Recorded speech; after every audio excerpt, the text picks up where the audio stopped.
I'm Kip Wilson, the new. Hey, Victor. I'm the membership, partnership, and pirateship coordinator here at Eat Denver.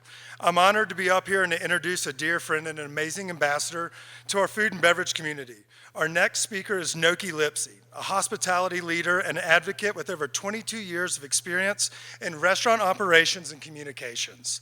As the Director of Communications and Projects at Id Est Hospitality, she championed diversity and inclusion in leadership and executive roles for the Michelin-starred restaurant group. Now, with the Olive Finch family, I know she will do epic things in the future as well. A first-generation Thai American, Nokkie draws on her personal and professional journey to break down systemic barriers and create pathways for underrepresented voices in the community.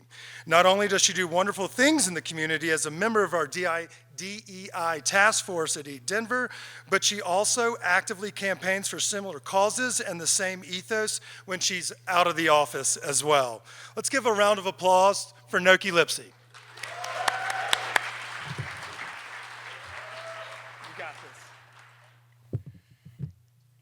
Hello, everyone. Full transparency, I'm like shaking a little bit, but I'm in good hands. You guys are amazing. I love you lots. It is such an honor to be here today, surrounded by industry leaders, chefs, and operators who are shaping the future of hospitality. So today I'm going to be talking about empowering diverse leaders and creating pathways for growth. I grew up in the restaurant industry, shaped by my immigrant family. My dad was a hibachi chef, and my grandmother, was a chef in our family-owned restaurant. Hospitality wasn't a career path for me. I tell everybody I was born and raised in hospitality. My blood is hospitality. The sacrifice that they made for our family, even as a child, I knew the restaurant was more than just a business, it was our survival. Seeing their dedication, I wanted to be a part of that legacy. I pursued culinary school with the dreams of becoming a chef. I quickly hit ceilings. I mean, I'm only 5 foot, but I hit like invisible ceilings. No matter how hard I worked, opportunities remained out of reach. I remember the moment I realized that the system wasn't built for me. Apologies, guys. No matter how hard I worked, opportunities remained out of reach. I remember the moment I realized that promotions were being passed up, leadership roles weren't looking at me, and at one moment I felt like maybe this wasn't the right path for me. I questioned whether or not I had chosen the right career, and I realized that it wasn't me, it was just the access. So I pivoted. I worked every position from the floor as a host to a server and bartender and found something unexpected. I really had a passion for leadership, developing people and watching people grow and succeed in their spaces. I noticed as I was working my way up to be a leader, making room for myself to help others, that I was meeting reoccurring issues. Leadership was failing their people. Managers were nowhere to be found when they were needed most. They played favorites, avoided coaching, and led with the do as I say and not as I do mindset. And the worst part was nobody was holding our leaders accountable. So I had a choice. I could stay frustrated, or I could step up and change what real leadership looked like. So I took the dreaded pay cuts to be a manager, accepted more responsibilities, so that I could create a better type of leadership that I did not have.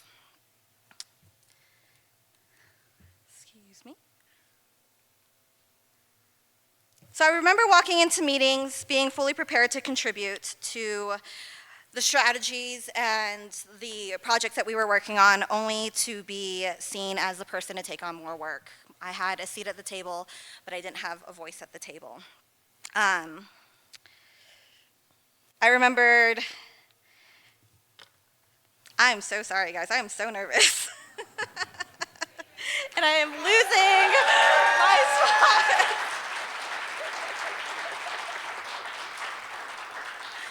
So I'm gonna backtrack.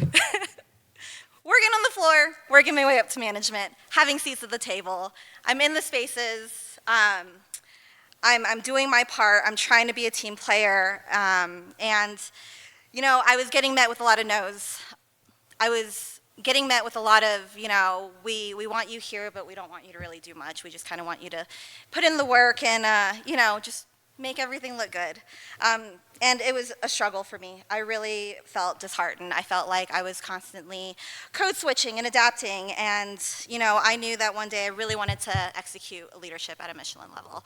So with that, I, was like going ahead and signing up for programs and things that would help me be a better leader so that I can advocate for the industry. I was taking on every project, every task, every challenge, and just so that I can prove I belonged. I learned how to navigate the industry that made me palatable enough to move up.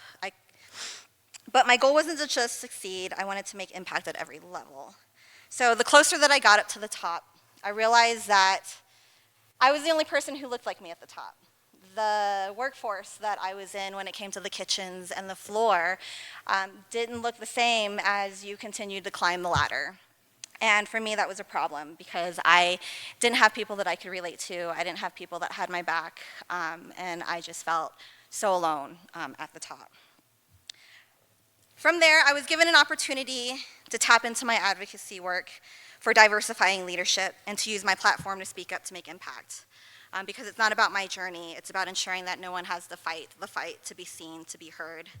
And today, I'm committed to creating pathways for underrepresented leaders to rise and be seen.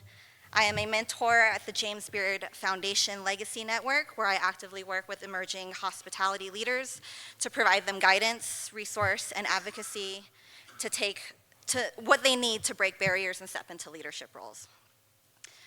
With my work with the James Beard, I've found a passion and a voice to be able to stand up and say, we need more diversity at a leadership level. It is important for our teams and our executive teams to be able to have diversity to help make decisions.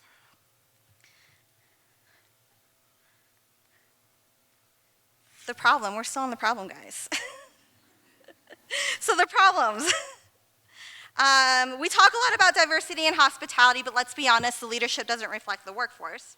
So it's not a lack of skill, drive, or talent. The real issue is recognition and opportunity. We see kitchens and dining rooms full of diverse people, but yet executive teams, ownership groups, and decision makers still look the same.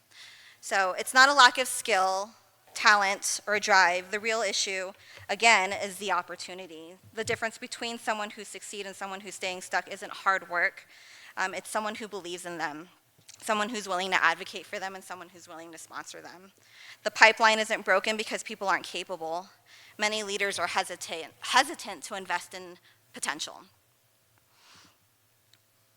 The real change happens when we stop waiting for people to prove themselves and prove that they belong and start believing in them and developing them and actively giving them a chance to lead.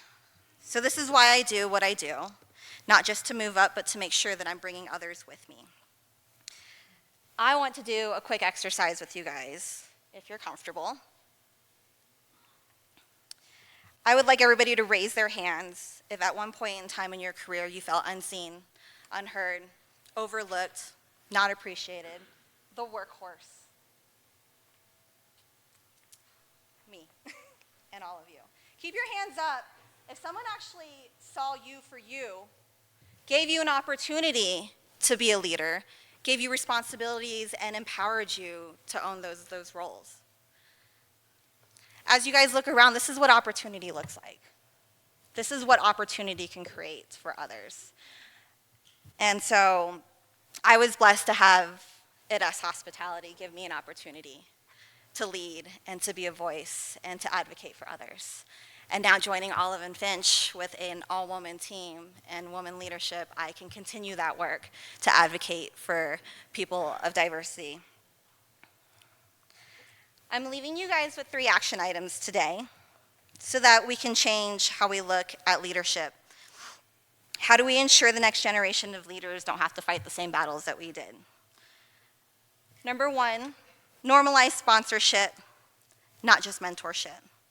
So there's a difference between mentorship. Mentorship is giving advice, but sponsorship is putting someone's name in a room that they're not in.